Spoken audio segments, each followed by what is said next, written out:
index. If you think about investing 100 years ago, though, you had Andrew Carnegie owning 20% of U.S. Steel, or you had J.P. Morgan as a large owner of various companies over time. And in the old days of investing, an owner would act like an owner. So if they were unhappy with the performance of the business, they would replace the CEO. If they were unhappy with the board's judgment, they would make changes to the board. And as capitalism sort of democratized the investment process, and as any kid in business school can open a brokerage account, and as the owners of many of these great businesses over time, gave the shares away to a university or their heirs, and the ownership was spread out, the Sam Waltons of the world kind of passed away, and the boards became to be managed by professional owners. And so what we do is we look for situations where a business has lost its way, where an otherwise great company in a business that we would define as one that has significant barriers to entry, that Warren Buffett would describe as having a moat around it, a business that is simple, predictable, generates cash, and we can be confident will be here 50 years from now. A good example is we own a stake in Canadian Pacific, which is a railroad in Canada. And if you think about the railroad business, it's a business where they're not going to build a new one across the street. You can have, absent some fairly dramatic changes in technology, you can be pretty comfortable that goods will be shipped on rail for a very long time to come. So it's a business we can predict.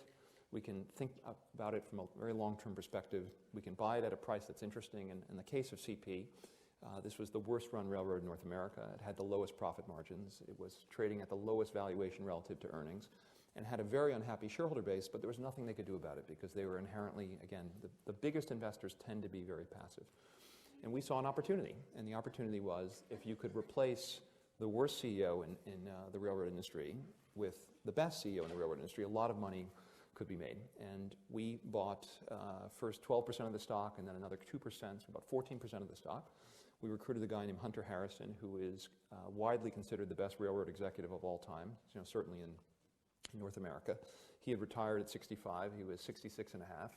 He had signed a 2-year non-compete with his employer, and I think the biggest mistake they made was a 2-year non-compete because he was running the other Canadian railroad, Canadian National.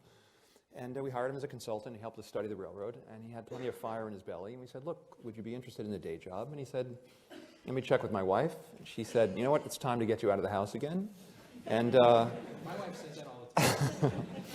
And we recruited him, and then we had to simply put him in place. Now, the problem was Canadian Pacific has one of the most sort of esteemed and illustrious boards in Canada, at least at the time. And it was the former head of the Royal Bank of Canada, the former CEO of Suncor Energy, the former head of the steel business. It was a very, very important board. And they didn't like the idea that this idea was coming from outside the company, so they said no. So we went to the shareholders and we ran an election, a proxy contest. We put up 7 directors for 7 seats on a 13-seat board. And the shareholders voted with us 90% of the time and voted against the other guys. And they got between 3 and 11% of the vote. We put our directors on. We did a review of the best CEOs in the world. Turns out the guy we identified was the best guy. We put him in as CEO. That was 16 months ago. And it's almost the most profitable railroad in North America after 16 months. That's how quick this guy goes to work. Stock's gone from $46 to $151 a share. It's, a little under $8 billion market cap to a $25 billion market cap. And that's kind of the perfect example. Now, it doesn't always work that way.